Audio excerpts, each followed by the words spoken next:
Way a manual to self. సూచనలు లేదా సమాచారాన్ని అందించే స్వీయ శోధన సాధనం. నిన్న వీడియోలో ఒక చాలా ఇంపార్టెంట్ రిఫ్లెక్ట్ చేసుకోవాల్సిన పాయింట్ ఉంది. ఈ రాబోయే తరమంతా ఆర్టిఫిషియల్ ఇంటెలిజెన్స్ కృత్రిమ మేధో తరం కదా! మరి ఆ టైంలో నువ్వు జాబ్ ఎలా సంపాదించుకోవాలి? ఒకటి ఆర్టిఫిషియల్ మీద వస్తువుల్ని ఎలా వాడాలి?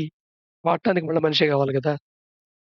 కానీ ఈ ఆర్టిఫిషియల్ ఇంటెలిజెన్స్ అనేది చాలా జాబ్స్‌ని రిప్లేస్ చేయగలుగుతుంది.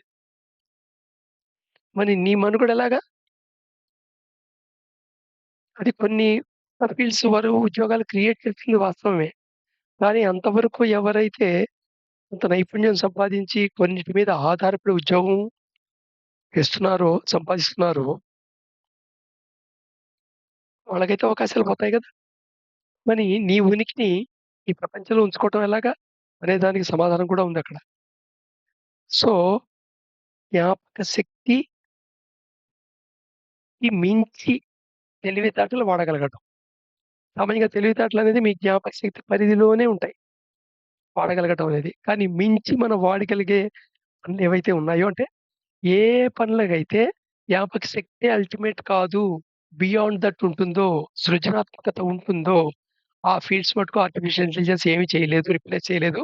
ఆ ఉద్యోగాలు మటుకు నీ కోసం వేచి చూస్తూనే ఉంటాయి. ఆ నైపుణ్యం ఉన్నవాడు సర్వైవ్ అవుతాడు. అలాగే ఏ ఉద్యోగాల్లో పర్సెప్షన్ ఇంపార్టెంటో, ఏ ఉద్యోగాల్లో కాన్షియస్‌నెస్ ఇంపార్టెంటో ఆ వృత్తుల్ని ఆ వృత్తులలో ఉండే సామర్థ్యాన్ని ఎన్నుకోగలిగితే వాళ్ళు కూడా సర్వైవ్ అవుతారు. సో, ఇటు మళ్ళా కంటిన్యూ అవుదాం. సో, ఫ్యూచర్ కర్మ గురించి మాట్లాడుకుందామాట ఇప్పుడు. సో, హౌ కర్మ మైట్ ఎండ్. మన కర్మ ఎలా ఎండ్ అవుతుంది? ఇది పెద్ద విషవలయం కింద ఒక వెబ్ కింద కనబడుతోంది గదా! నువ్వే తయారు చేసుకున్న ఇంట్లో నువ్వే బందీఖాన అవుతున్నట్టుగా ఉంది గదా! ఈ టోటల్ ప్రాసెస్‌లో. But a crucial question we need to address in this is this. కానీ కర్మ ఎలా ఎండ్ చెయ్యాలి అనే క్వెషన్ కంటే ఇంకొంచెం డీటెయిల్‌గా నిజంగా క్రూషియల్ క్వెషన్స్ ఇలా అడిగితే బావుంటుంది. Do we really want to it to end?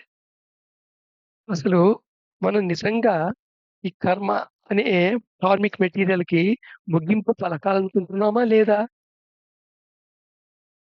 Just ఈ విజ్ఞానం అంతా ఇది ఆహ్, కర్మ గురించి తెలుసుకున్న కార్మిక్ ఫంక్షనాలిటీ లేదా రీఇన్కార్నేషన్ పునర్జన్మ వలయము, పరబ్రహ్మం, మైండ్ గురించి, బాడీ గురించి, మైండ్‌లో ఎలా ఎలాగ ఫంక్షనాలిటీ నడుస్తోంది, అవేర్‌నెస్ ఎలా పెంచుకోవాలి, అవేర్‌నెస్‌కి ఫంక్షన్స్‌కి తేడా ఏమిటి?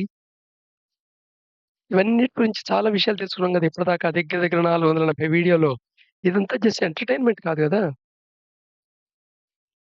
నిజానికి ఇది కరెక్ట్‌గా అర్థమవుతుంటే ముగింపు పలకాలనుకుంటున్నామా మీద నెక్స్ట్ స్టెప్ ఆధారపడుతుంది.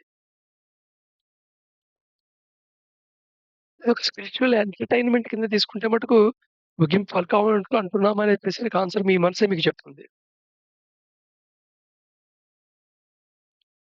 ఇంతకీ కర్మకి మూల కారణం ఏం కనపడింది మనకి? మెమరీ కనపడింది. మరి is memory is a burden అయితే అంటే జ్ఞాపక శక్తి భారం అయితే ఈస్ కర్మ ఎన్ ఆబ్స్టాకిల్? ఇంతకీ కర్మ అనేది ఒక అడ్డంకా నా లైఫ్‌కి? అయితే ఎందుకంటే అనుభవించక తప్పదు కదా! ప్రారంభ కర్మని. అదేమిటో కూడా తెలీదు. ఈ సంసారే కర్స్. సో, టోటల్‌గా చూస్తుంటే ఈ సంసారం అనేది ఒక శాపమా? ఈ సంసారం అంటే ఏంటి? The game played in existence. ఎగ్జిస్టెన్స్‌లో ఆడే ఆటని సంసార అని పిలుస్తారు. ఒక బ్యాడ్మింటన్ ఆటలాగా. ఏ ఆటకైనా కొన్ని రూల్స్ ఉంటాయి కదా! కొన్ని నియమాలు లోబడే ఆట ఆడాలి. క్యారమ్స్ ఆడుతున్నప్పుడు చేత్తో క్యారమ్‌ని కన్నంలో పడేయచ్చా? ఆ లైన్ మీద కాకుండా పెట్టేసి కొట్టేయచ్చా? కన్నం దగ్గరికెళ్ళిపోయి కోసేయచ్చా స్ట్రైకర్‌ని? సో, కొన్ని నియమాల ప్రకారంగానే ఆడతాం గదా! అలాగే ఈ సంసార ఎగ్జిస్టెన్స్‌లో కొన్ని నియమాల ప్రకారంగానే అక్కడ గేమ్ ఆడాలి.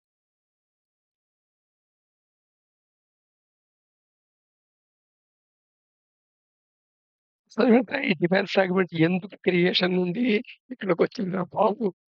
అని అనిపిస్తుంది. ఎందుకొచ్చింది? ఎవరైనా శాపం పెట్టారా? పరబ్రహ్మం లేదా నువ్వనుకునే గాడ్ నిన్ను శపిస్తున్నాను పోయి ఎగ్జిస్టెన్స్‌లో కష్టాలు అనుభవించు. జనరల్‌గా బైబిల్‌లో కథ అలా వస్తుంది గదా! ఆడమ్ అండ్ ఈవ్ తప్పు చేశారని చెప్పి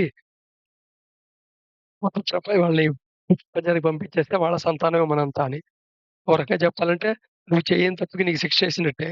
మరి అదేం జడ్జిమెంటు. సో, ఇదంతా ఏంటంటే యాక్చువల్‌గా స్టోరీ రూపంగా వచ్చేప్పటికి చెప్పదలుచుకుంది మాడిఫై అయిపోయింది అంతకంటే ఏం లేదు. కర్స్ కాదు. ఒక గేమ్ ఆడటం అనేది కర్స్ కాదు. ఆ గేమ్‌లోంచి బయటపడటం, ఆ రూల్స్‌ని వాడుకుంటూనే ఆ గేమ్‌లో ఏ టూల్స్ ఉన్నో ఆ టూల్స్‌నే వాడుకుంటూనే ఏ పనిముట్లో ఆ గేమ్ ఆడతావో, ఆ ఆటనాడతావో, ఆ గనిముట్లో ఆడుతూ ఆ నియమాలకు లోబడే బయటపడాలి. అలా అలా ఆట ఆడుతున్నప్పుడు నీకొక ఆనందం ఉంటుంది. ఆ బయటపడిన తర్వాతే అదొక విక్టరీ అనే ఫీలింగ్ ఉంటుంది. సో, సంసారం శాపమా కాదా? Is life unmitigated suffering? ఇదంతా చూస్తుంటే జీవితం అంటేనే ఒక అపరిమితమైన బాధలా కనబడుతోందిగా. బుద్ధుడు ఫస్ట్ ఒప్పుకో నువ్వు యాక్సెప్ట్ చెయ్యి ఈ ట్రూత్‌ని అన్నాడు కదా! నోబుల్ ట్రూత్ నాలుగిట్లో ఫస్ట్ ట్రూత్ ఏంటి? బుద్ధుడు చెప్పింది లైఫ్ ఈజ్ సఫరింగ్. అంటే జీవితం అంటే అమితమైన బాధేనా? సఫరింగ్ టూలేమో.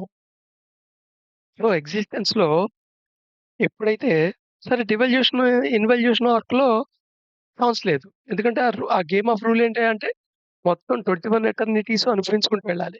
అన్నిటిని ఎక్స్‌పీరియన్స్ అవ్వాల్సిందే. బట్ నాది నుండి అప్‌వర్డ్ ఆర్క్ జర్నీ చేస్తున్నప్పుడు అంటే మళ్ళా నాది నుండి జెనిత్‌కి ప్రయాణం చేస్తున్నప్పుడు అప్‌వర్డ్ ఆర్క్‌లో 21 ఎటర్నిటీస్ ఎక్స్‌పీరియన్స్ అవ్వాల్సిన అవసరం లేదు. ఎందుకంటే డివైన్ ఫ్రాగ్మెంట్ అప్పటిదాకా ఓన్లీ విట్నెసే. ఇప్పుడు విట్నెస్ అండ్ గైడెర్. ట్రాన్సెండెంటల్ గురువు. నీ యొక్క గురువు ఎవరయ్యా అంటే నీ యొక్క అంతర్గతంగా ఉన్న డివైన్ ఫ్రాగ్మెంటే. సో, దేర్‌ఫోర్ ఎగ్జిస్ట్ యొక్క నియమాలని అర్థం చేసుకొని, ఆ నియమాలకి పరిమితికి లోబడి ఎగ్జిస్టెన్స్‌లో ఏవైతే ఉన్నాయో పునర్జన్మ cycle, recall cycle and karmic cycle వీటిని అర్థం చేసుకొని, నీ బాడీ అండ్ మైండ్‌ని వాడి నువ్వే నీ బాధల నుండి నువ్వు బయటపడగలవు. దట్ ఈస్ ద గేమ్ అన్నమాట.